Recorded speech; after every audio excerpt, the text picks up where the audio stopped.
ખેડા જિલ્લામાં આમાં પ્રવાસ દરમિયાન અનેક જગ્યાએ જવાનું થાય છે, તો તમામ જગ્યાએ જિલ્લા પંચાયત આરએનબી વિભાગ દ્વારા જેટલા પણ રસ્તાઓ થઈ રહ્યા છે, આ રસ્તાઓમાં દેખીતી રીતે જ જેને ખ્યાલ ના આવતો હોય ને એને ખબર પડે કે આમાં ભ્રષ્ટાચાર થયો છે, કારણ કે 2-3 મહિનામાં જ આ રસ્તાઓનું તૂટવાની શરૂઆત થઈ જાય છે.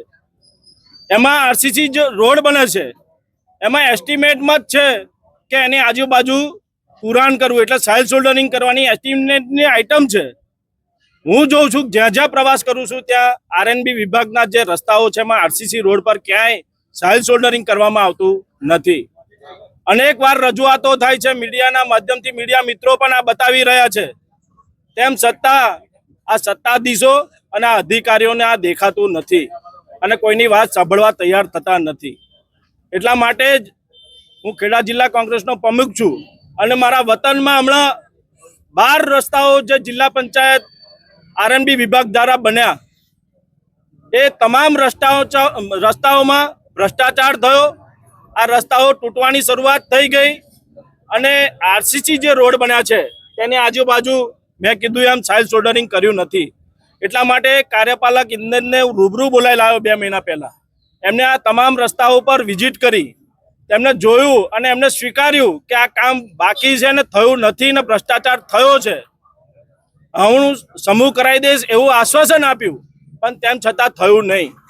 ત્યારબાદ મેં ઉપરાછાપરી 3 અરજીઓ કરી કે ભાઈ આ રસ્તાઓમાં ભ્રષ્ટાચાર થયો છે, 2-2 મહિનામાં જ આ રસ્તા તૂટી જવામાં પામ્યા છે, તમે આ રસ્તાઓનું સમારકામ કરાવો અને આ એજન્સીઓ સામે કાયદેસરના પગલાં તપાસ રોકીને કાયદેસરના પગલાં લો.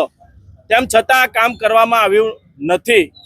એટલા માટે જ આજરોજ આ કણજરી મુકામે આજરોજ ખેડા જિલ્લા કોંગ્રેસ સમિતિ દ્વારા જિલ્લા પ્રમુખના નાતે અહીંયા ઉપવાસ આંદોલન પર આજે બેઠો છું.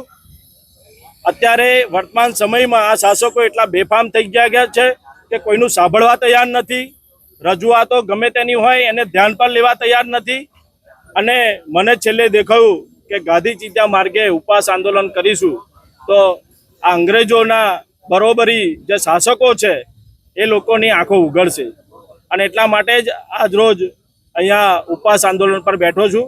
જ્યાં સુધી અમારી માગણીઓ નહીં સંતોષાય, અમારી માગણી છે કે તમામ રસ્તાઓમાં તપાસ મૂકી અને એની તપાસ કરીને લાગતા વળગતા ભ્રષ્ટાચારીઓને કાર્યવાહી કરવામાં આવે અને જે તમામ રસ્તાઓ તૂટ્યા છે એ તૂટેલા રસ્તાઓનું યોગ્ય સમારકામ કરવામાં આવે. કયા કયા રસ્તા તૂટ્યા છે અને કેટલા રૂપિયાનો ભ્રષ્ટાચાર થયો છે? અહીંયા કંજરીની વાત કરું તો 12 રસ્તાઓ હતા. આ 12 રસ્તાઓમાં અહીંયાના વિધાનસભાના ધારાસભ્ય પંકજભાઈ લોકસભા વખત અને ત્યારબાદ વિધાનસભા વખત મોટા મોટા બેનરો માર્યા હતા કે આ 500 કરોડના રસ્તાઓ મેં મંજૂર કરાયા. આ 500 લાખના એટલે 5 કરોડના રસ્તાઓ મંજૂર કરાયા. પણ આ મંજૂર કરાયેલા રસ્તાઓમાં સાહેબ ખાતમુહૂર્ત કરી ગયા, પણ ખાતમુહૂર્ત કર્યા પછી 2 મહિનામાં રસ્તા તૂટ્યા પછી સાહેબ દેખાયા નથી.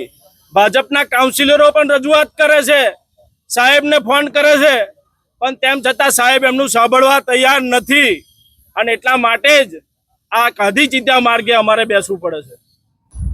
જે કંજરીની આસપાસના જે રસ્તાઓ હતી એમની જે રજૂઆત હતી એ અમે એજન્સીના ગેરંટી પીરિયડમાં રસ્તાઓ આવતા હતા એટલે સાઇડ શોલ્ડર અને જે પેચની કામગીરી પણ કરાવડાવી છે.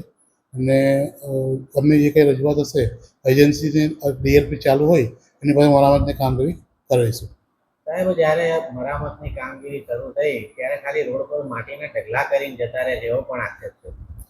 માટીના ઢગલા તો નહોતા કર્યા, પણ એમાં જે વડતાલ કંજરી રોડ છે એમાં પેચ હતા એ એજન્સીએ ડામર પેચથી રિપેરિંગ કામ કરેલું છે. સાહેબ, રોડનું સાઇડ શોલ્ડરિંગ પણ કરવામાં આવતું નથી, કરે તો અધૂરું કરે છે.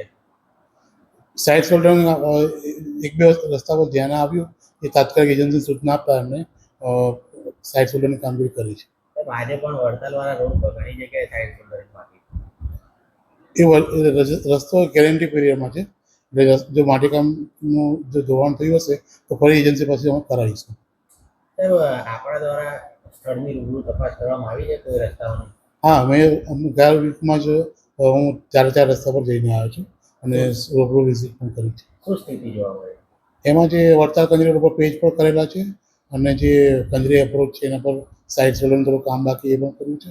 અને જે એક બીજો રસ્તો છે કંજરી, એના પર સાઇડ સોલર બાકી હતા એ પણ અમે પોલીસ પર નાખીને કર્યું છે. તો રસ્તા પર તૂટી પણ ગયા છે ઘણી જગ્યા પર. એ જે રસ્તાઓ પર સુમુલની જે ડાંગ ફેક્ટરી આવી છે એના જે ઓલરેડી વાહનો જાય છે એના જે અમુક જગ્યાએ પેજ પડ્યા છે, પણ અત્યારે ચોમાસામાં ડામર પેજ થઈ શકે એમ ના હોય, જો ખુલ્લું પડશે તો પેજ કરવામાં આવશે. સાહેબ, એજન્સીને કોઈ પણ પ્રકારની નોટિસ કે કોઈ કાર્યવાહી એ લોકો ઉપર થશે ખરી? એજન્સીને નોટિસ આપી છે અને જો એક કામ કરવામાં નિષ્ફળ રહેશે તો અમે કરારકર્તની જોગવાઈ એના પર એક્શન લઈશું. કઈ એજન્સી જ્યારે આ કામ કરે? આમાં મારુતિ કન્સ્ટ્રક્શન છે અને એલજી ચૌધરી છે અને પ્રિન્સ કન્સ્ટ્રક્શન છે.